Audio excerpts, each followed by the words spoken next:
of reading about American colonialism and imperialism. Herb, you see, like Melville, had been one of the most outspoken individuals in the Tombs Uprising and had subsequently been sent to Attica. These men and others like Kitty Malloy and Tommy Hicks, who were both members of the Black Panther Party and who had taken part in Auburn's Black Solidarity Day uprising, gave prisoners like Frank Big Black Smith a new way of talking about and understanding their plight. You see, unlike what the Oswalds, the Mancuzis, and the Rockefellers would believe, these radicals did not cause these previously apolitical men to become upset and discontent. They already were, as the terrible and unfair conditions they found themselves in were obvious. What these radicals actually did then was to give these prisoners something of a new vocabulary to talk about and understand their predicament with. This so-called radicalization of the Attica prison population led not to some militant action, but to the writing of a letter in mid-June 1971, a letter penned by the Attica Liberation Faction, which consisted of Herbert Blyden, Frank Lott, Donald Noble, Peter Butler, and Carl Jones L., who were not really an organization or a group in any real formal sense. Instead, the Attica Liberation Faction name only existed as they needed something to put on the letter. A letter which read, quote, "Dear Sir, enclosed is a copy of our Manifest of Demands. We find it necessary to forward you said copy in order for you to be aware of our needs and the need for prison reform. We hope that your department don't cause us any hardships in the future because we are informing you of prison conditions. We are doing this in a democratic manner, and we do hope that you will aid us."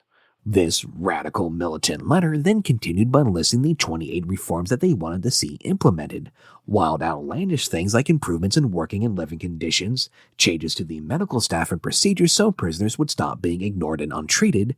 They also requested reforms to the parole system so that they actually understood what one needed to do to be paroled, and they wanted the imprisoned Muslims to have the freedom to practice their faith. The letter then concluded with the message reminding those that they were writing to that, quote, "There is no strike of any kind to protest these demands. We are trying to do this in a democratic fashion." The Attica Liberation Faction, you see, were trying to do this in a way that was most agreeable to the prison officials. They weren't making a big show of things. They weren't going on strike or undertaking any form of protest that the prison officials saw as being unruly, and a sure sign that radical influences were convincing the prisoners to buck authority. Indeed, they were actively attempting to respect the prison officials' authority by approaching them in this manner. Commissioner Oswald, though, upon receiving this missive, was still suspicious. There was something about these demands that seemed familiar, and indeed it didn't take him long to find that many of these demands seemed to have been copied from those that had been issued during the 1970 Folsom Prison Strike, demands that had notably been decided upon with input from the Black Panthers. Now, one could look at this situation and come to the conclusion that American prisons across the country shared some very basic problems with how they were treating their inmates. On the other hand, though, one could look at this the way Oswald did and conclude that this was proof that devious lefty radicals were the ones writing this message and trying to stir up trouble.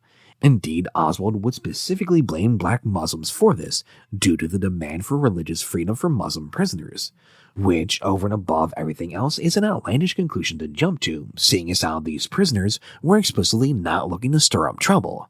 There was no strike or anything else. They had purposely come to Oswald first, hoping to avoid all such issues. Plus, yes, the Attica prisoners had borrowed some of the Folsom demands. There was nothing sinister about this, though, nor was this proof that these same people were behind it. This was just the result of the Folsom prison strike being big news, especially among prisoners across the country. Nor, to be clear, does it make any sense for this to be a reason to ignore these demands, as what would be the harm in addressing these issues? That being said, Oswald would assure the authors of this manifest that he was taking a good hard look at their list of reforms, as he applauded them for their, quote, "rational approach." Frank Lott then personally responded to the commissioner by writing to thank him and inform Oswald that the Attica prisoners trusted his sincerity. Meanwhile, once these officials in Attica found out about the manifesto and its demands, they wasted no time or effort considering that these complaints might be legitimate or trying to implement reforms that might alleviate the obviously growing tensions within their institution. Instead, their answer was to be even tougher on the prisoners. Most notably, they sent anyone they found to be in possession of a copy of the manifesto, or who had it in their cell, to be segregated in the HBZ or the box for 60 days. This was disconcerting for the Attica inmates, but this wasn't coming from Oswald. This was the work of the authorities in Attica, so it wasn't seen as a terrible sign, as it could still hope that Oswald, who was in charge of New York State's prison system, would still ultimately come riding to their rescue. Yet, when a full month passed without any further communication from Oswald, or any sign that he was implementing any of the reforms they had requested, the Attica prisoners started to grow nervous. So, Frank Lott wrote to the commissioner again to inform him of the increased censorship on newspapers that had happened since the writing of the initial letter, a practice which notably had recently been deemed illegal by the courts. Lott also informed the commissioner of the increased searches of prisoner cells and the number of prisoners being locked up in the box simply for having a copy of the message they had sent to him, a strange reaction to the rational approach to their issues that Oswald had seemingly approved of. Still, Lott wanted to assure the commissioner that despite the increasingly oppressive atmosphere, they were determined to, quote, continue to strive for prison reform in a democratic manner. Oswald would respond to this latest letter by stating that it takes time to make such large-scale institutional changes. Now, the prisoners fully understood this. They knew Oswald couldn't just fix everything with a wave of his hand. The thing was, they also understood that simple changes, like giving them clean trays to eat off of in the mess hall, or something like allowing them to have more than one shower a week, especially in the summer, could be accomplished fairly simply and did not require time. Changes that, while they were only a small fraction of what they had been asking for, would still have been a clear sign that they were being listened to and that Oswald was doing more than just paying them lip service. With no sign of anything changing by mid-August, meaning that several months had passed since they had first reached out to the commissioner, the Attica prisoners began harboring serious doubts that Oswald would ever do anything for them. Notably, though, this shared vision of how to improve life in Attica and their growing resentment toward those who were apparently ignoring them was creating a bond among the various groups of prisoners who otherwise would have nothing to do with one another, or even be antagonistic toward one another for various political, ethnic, or racial reasons. A shared bond that was on display on the 22nd of August 1971, when a significant number of prisoners wore strips of black cloth as armbands. Armband-wearing prisoners who, upon reaching the mess hall that day, refused to eat a thing. Such unity among the usually divided prison populace was unnerving for the guards, who already had too much on their plates due to the overcrowded conditions in the prison. As the guards would eventually learn, though, these men were conducting what they termed a spiritual sit-in to protest the murder of famous and influential prisoner George Jackson that had occurred in San Quentin the previous day. You see, Jackson, a prisoner who had written extensive pieces exposing the racist and brutal nature of American prisons, had been killed the previous day under, let's say, suspicious circumstances. According to the official story, Jackson had been shot while attempting to escape. This version of events involved Jackson pulling a 9mm automatic pistol out of the wig he was wearing and then sprinting across the prison yard with the gun in hand attempting to escape, at which point he was shot. Now, this didn't make a lick of sense to the Attica prisoners. Jackson, you see, was quite famous in the prison system due to his writings. As such, he was watched very closely. How then, the Attica inmates wondered, could Jackson have gotten and put on a wig, not to mention a gun? Which isn't even getting into how little sense it made to try and hide something as heavy and bulky as a gun in a wig. This then felt like a story that had been made up by some trigger-happy guards who were looking to cover up the killing of a troublesome prisoner. A version of events that made sense, especially in the light of what happened just a few years before this, when in December 1969, Chicago cops in the middle of the night burst into Black Panther Fred Hampton's apartment to murder him in cold blood with no consequences. For the Attica prisoners, though, this was more than what they suspected to be an obvious and unjustified murder. It was proof of something they had long feared, that being if prison guards could kill someone as well known as George Jackson, then any one of them could be killed at any time with impunity. Indeed, the fact that so many prisoners, black, white, and Puerto Rican, joined together in this moment just illustrates how affecting this death was for them. Even more unity among the inmates would be displayed on the 30th of August when the men in Block A took part in a sit-in, as they all piled into Attica's dirty infirmary as a way of calling out the prison's deplorable medical facilities. In the light of these events, Oswald decided it was time to pay a visit to Attica personally, as he feared the prisoners were planning some kind of insurrection.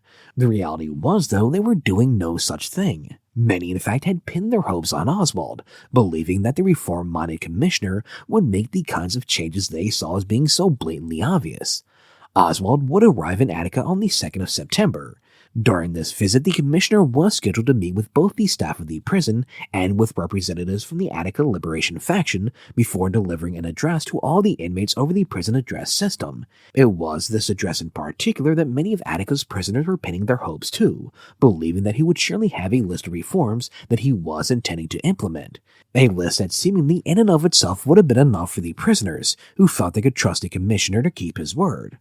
Problems with the address, though, started immediately, as instead of speaking to the prisoners live and in person through Attica's address system, Oswald had left a recorded message, in which the commissioner claimed to have already brought reforms to Attica, like adding a new library and a training program in rehabilitative methods for all personnel, despite, quote, facing the worst budget crisis in remembered state history. Which I guess was great and all, but it showed A, Oswald's continuing desire to be applauded for what he had done, and B, in no way addressed even the most basic demands the Attica prisoners had sent to his office. Things like giving the men clean trays to eat off of, or more than one roll of toilet paper a month, or even allowing them to take more than one shower a week. Reforms that Oswald could have easily implemented, things that would have been seen as a sign of good faith among the prisoners, things then that would have shown them that they were indeed being listened to and that things were actually going to get better.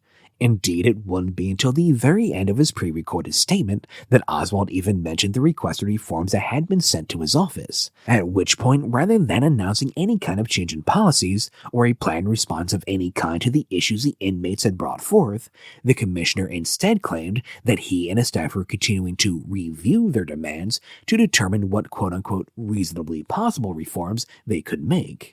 It cannot be overstated how crushing this recorded statement was to the hopes of many of Attica's prisoners. They had done things the way the officials had always claimed was the right way. There had been no violence. Indeed, there hadn't even been any protest or strikes. They had simply written their concerns down and passed them on to those in charge, trusting that they would listen and make changes. Yet here they were with nothing changed and not even any indication that things were ever going to change. In fact, if anything, things had gotten even worse, as the guards became even more oppressive and suspicious of the prisoners' every move and act, as there was now even more censorship than ever before, while they were being held in their cells for longer periods and being given less free time in the yard than ever. Indeed, Sam Melville would note in a letter to his lawyers on the 4th of September, quote, all the rules are now strictly enforced. Attire, haircuts, lining up, not talking, no wearing hats, everything. So the prisoners had tried to do things the right way. They had sought reforms through what they were told were the proper channels. Yet instead of anything being done to improve their quality of life, they were being, if anything, treated worse than ever. For a time, hope had reigned supreme in Attica despite the terrible conditions therein. That hope, though, was now all but dead, leaving the inmates of Attica disillusioned and resentful. The prison then was to anyone paying attention a pot that was about to boil over. The story of the Attica Uprising then is just beginning, but the story of how the inmates took over the prison, and how ultimately 29 of the inmates and 10 of their hostages would die at the hands of agents of the state will have to, for now, remain a story for another time. Thank you for listening to Distorted History.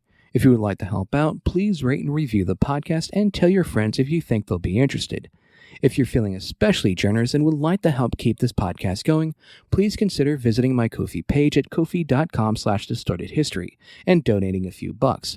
Anything you can give is greatly appreciated. I will be posting updates on future episodes and sources there in addition to posting them on Twitter as I usually do. With all that being said, once again, thank you for listening, and until next time.